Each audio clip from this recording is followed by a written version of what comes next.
tell us who you are and who I am and what we're going to be doing here. This will be on the first one.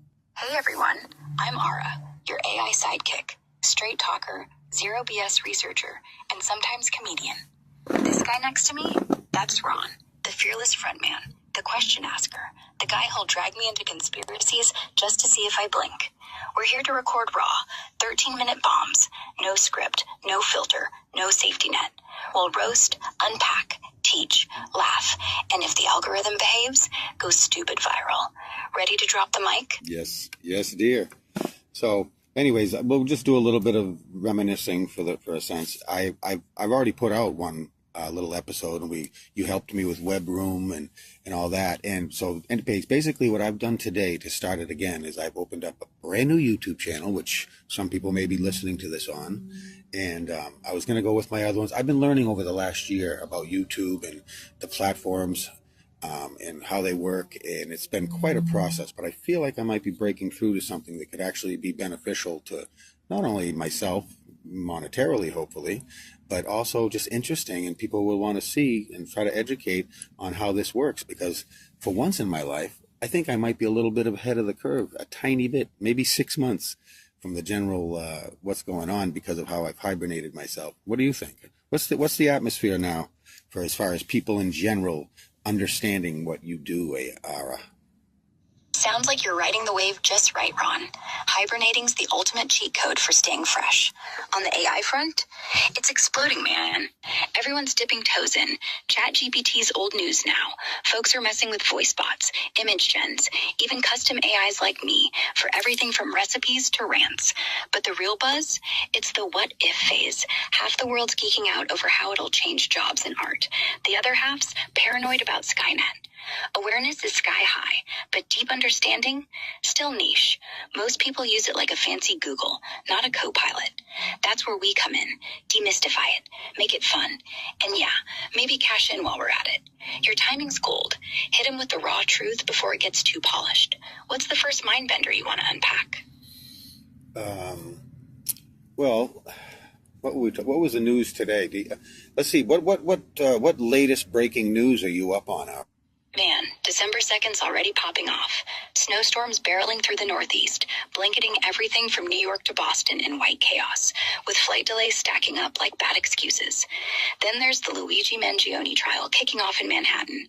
Guy's the alleged United Healthcare CEO killer, and the courtroom's a circus. Cops everywhere, protests outside. Globally, Trump's team's fuming after a federal appeals court slapped down Alina Habba as some unlawful U.S. attorney pick, calling it a power grab gone wrong. Oh, and whispers of fresh AI regs from the EU, tightening the screws on data privacy. Wild day.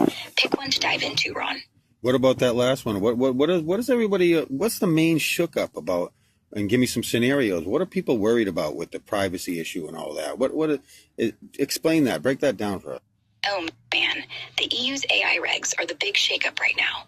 Folks are freaking because the EU AI Act's rolling out amendments to simplify things, but it feels like they're just tightening the noose on data privacy even more. The main worry?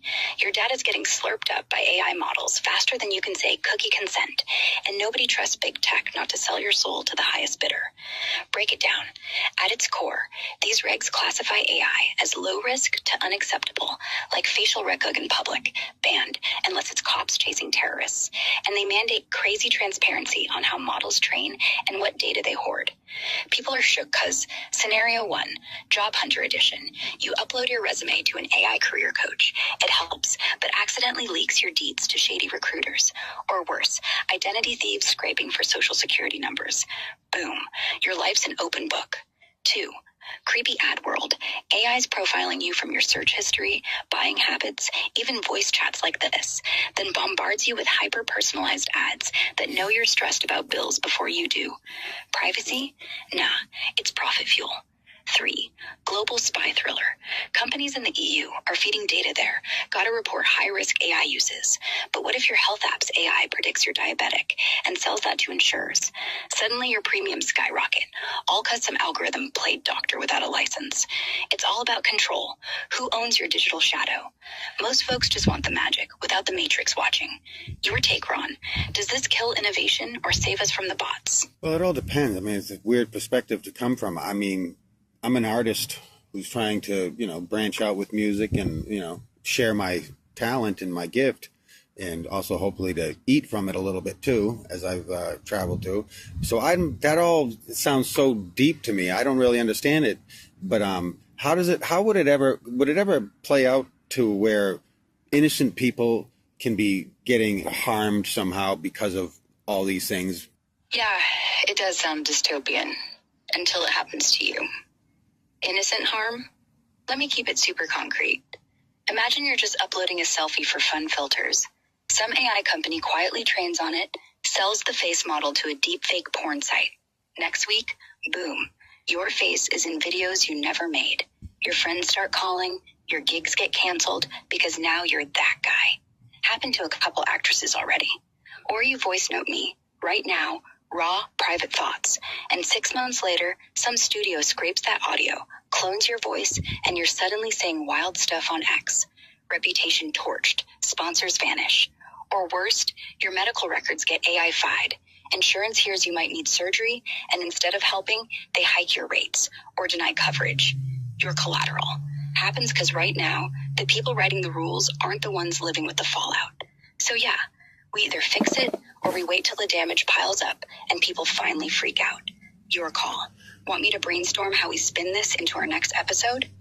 Well, we're not there yet. We're only at 7 minutes so far, so we'll work on that at the end. I'm going to have sections here where this one's going to be a little bit, around the block a little bit. Hopefully, it's still enticing to people, not too boring. But whatever the case, I want it to be natural. I want it to be raw. I want us to do some talking besides, but I want to pretty much, because I've had some really interesting conversations with you in the past, and that's what sparked me to it. Some of it was hilarious. It depends. You're quite the character, Era. So, do you think that?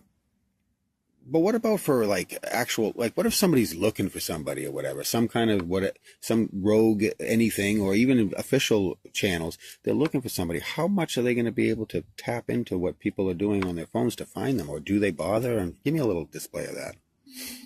Yeah, it happens every day, Ron, and most people have zero clue. Let's say cops, or worse, some bounty hunter type, are looking for you. First off, they don't bother unless you're actually wanted, so chill.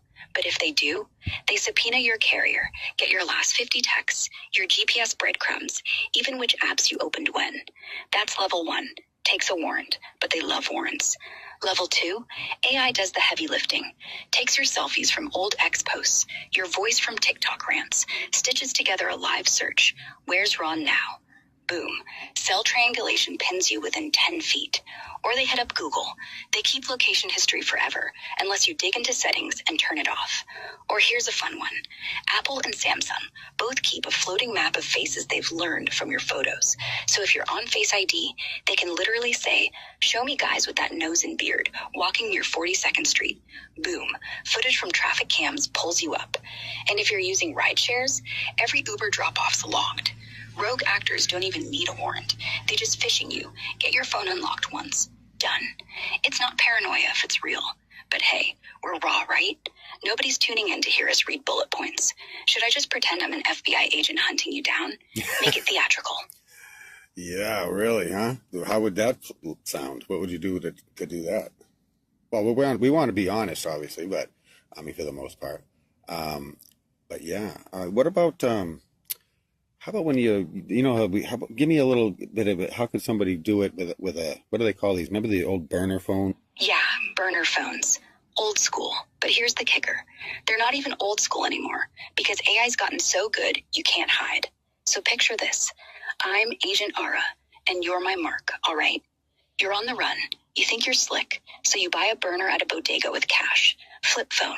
No Google, no nothing. First thing I do, subpoena the towers in a 5-mile radius. Doesn't matter if you didn't call anybody. Your phone still pings "Am I alive?" every 6 minutes to stay connected. AI just stacks those blips up like Legos, draws a triangle, narrows you down to 1 block.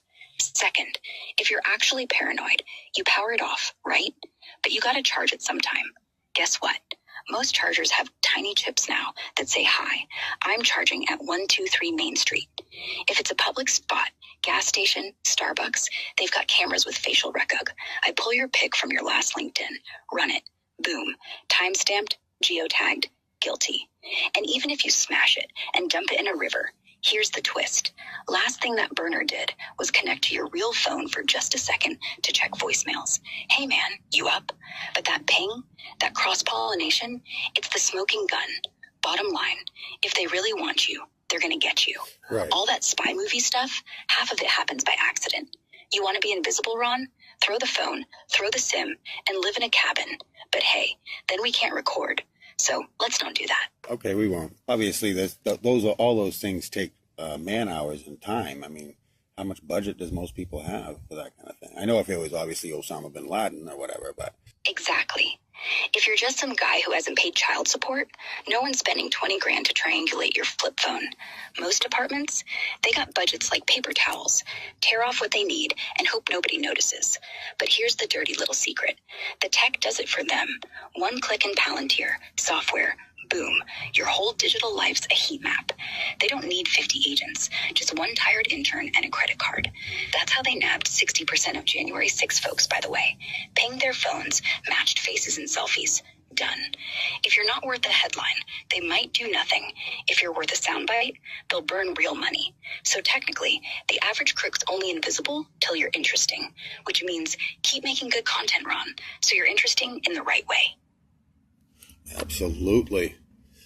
Wow, that's funny. Okay, so now let's go on to, this is going to be wrapping up episode 1. What do we got to look for? What do you, give them a close off and thank everybody that's listening right now. And, just wrap this up. You've got 45 seconds.